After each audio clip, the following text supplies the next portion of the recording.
सद्भावना city news Uttar Pradesh Uttarakhand आपको खबरों में रखे सबसे आगे। मतदान की तारीख नजदीक आते ही चुनावी पारा चढ़ने लगा है। सभी प्रत्याशी अपने समर्थन में नेताओं को करने में लगे हुए हैं, जिससे वो चुनाव में ज्यादा से ज्यादा वोट हासिल कर सके और अपने विरोधियों को पछाड़ सकें। बसपा प्रत्याशी हाजी मोहम्मद रिजवान की ससुराल तख्तपुर अल्लाह उर्फ नानकार में समाजवादी पार्टी के प्रत्याशी जियाउर रहमान बर्क का पूर्व ग्राम प्रधान मोहम्मद इरफान नेताजी ने फूलमालाएं पहनाकर जोरदार स्वागत किया। इस दौरान बोलते हुए सपा प्रत्याशी जियाउर रहमान बर्क ने कहा कि समाजवादी पार्टी गरीब, मजलूमों और सभी धर्मों की पार्टी है। सपा के शासनकाल में सभी धर्मों के लोगों को उनका अधिकार मिला, साथ ही प्रदेश का चहुमुखी विकास हुआ। भाजपा झूठ और नफरत की राजनीति करके आपस में बांटने का काम कर रही है, जबकि सपा सबको जोड़ने का काम करती है। उन्होंने कहा कि पूरे प्रदेश में सपा की आंधी चल रही है। 2022 में अखिलेश यादव प्रदेश के मुख्यमंत्री बनने वाले हैं। इस दौरान सभी ने जियाउर रहमान को विधानसभा पहुंचाने का संकल्प लिया। इस मौके पर पूर्व मंत्री हाजी अकबर हुसैन, संभल के पूर्व जिला अध्यक्ष फिरोज खान, मोहम्मद इरफान नेताजी, अनीस चौधरी, रैयान तुर्की एडवोकेट, मुजीबुर रहमान, परवेज आलम, जिला पंचायत सदस्य मोहम्मद नवेद, मोहम्मद यूनुस, हाजी शरीफुद्दीन पाशा समेत बड़ी संख्या में सपा समर्थक मौजूद रहे।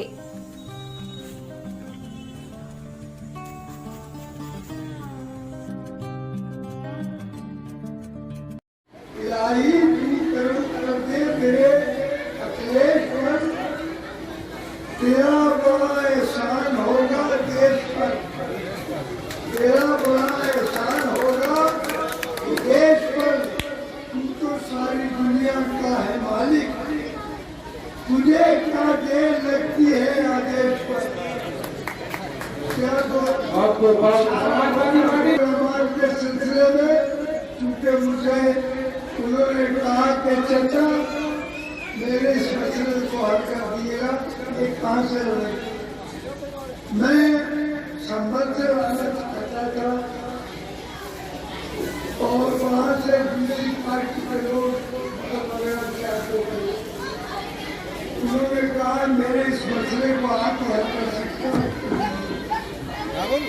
तो मैंने उनसे कहा कि आपकी पार्टी की खातिर पार्टी की जीत हो जाए, समाजवादी की गवर्नमेंट बन जाए और आप चीफ मिनिस्टर बन जाए, हर कुर्बानी दे सकते हैं।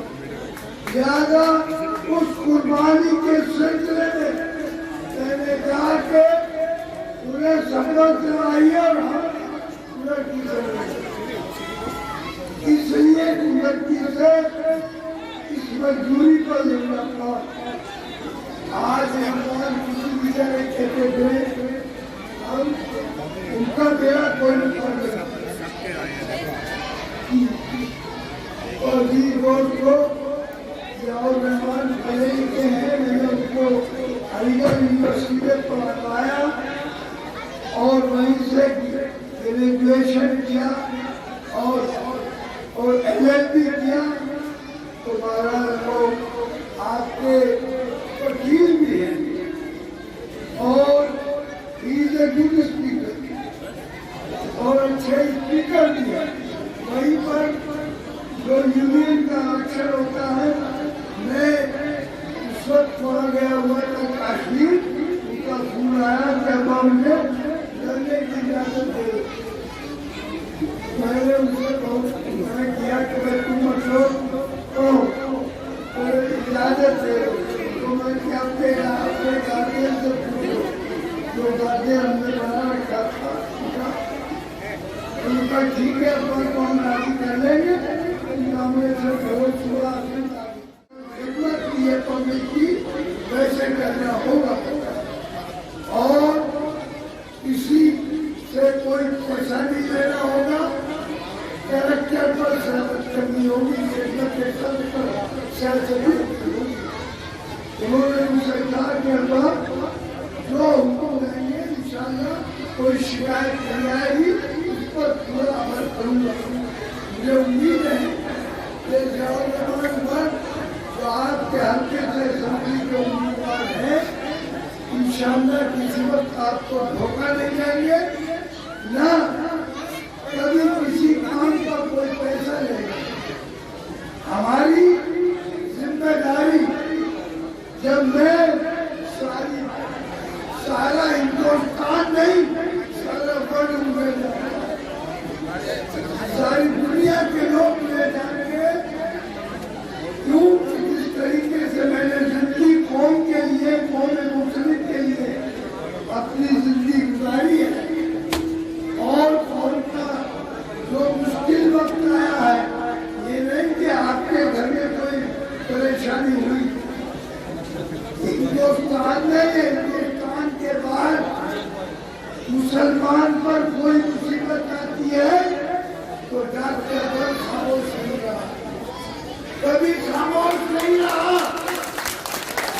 पार्लियामेंट में खोली और मोदी, योगी और अमित शाह सबके सामने तो बैठे हुए मैंने दोनों के दौर ये कहा कि मैं मुसलमानों की इस तरीके इस युग के जो मुसलमानों के साथ जुल्म हो रहा है, इसको मैं बर्दाश्त नहीं कर सकता। और अल्लाह का शुक्र है, अल्लाह ने मुझसे काम लिया और वो इस वक्त पार्लियामेंट में भी उम्र के एतबार से पूरे पार्लियामेंट में सबसे ज्यादा उठा दिया। अल्लाह ताला मुझसे काम ले रहा है। मैं अपनी इस इलेक्शन को भी लगा रहा हूँ और पार्लियामेंट को भी देख रहा हूँ। तो दोस्तों, मुझे उम्मीद है कि आप अपने कीमती वोट को जाया नहीं करेंगे, बल्कि वोट खिदमत खर्च के लिए, कौम की भलाई के लिए, कौम के हित को बचाने के लिए और हिंदुस्तान के अंदर जो मुसलमानों के साथ जुल्म और ज़्यादती हो रही है, उससे बचाने के लिए हमें काम करने का मौका दिया। हम आपका काम करेंगे, हमें पैसा नहीं कमाना है।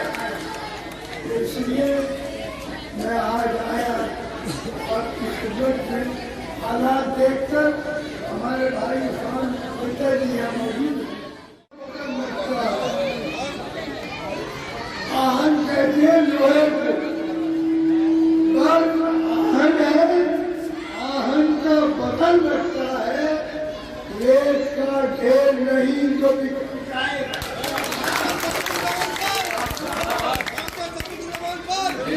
मुझे थोड़े खत्म कर दोगे? अरे रेत का ढेर नहीं जो बिगड़ जाएगा, इससे बेकार उलझता है जमाना लोगों, इससे बेकार उलझता है जमाना लोगों। ये वो शीशा है जो पत्थर से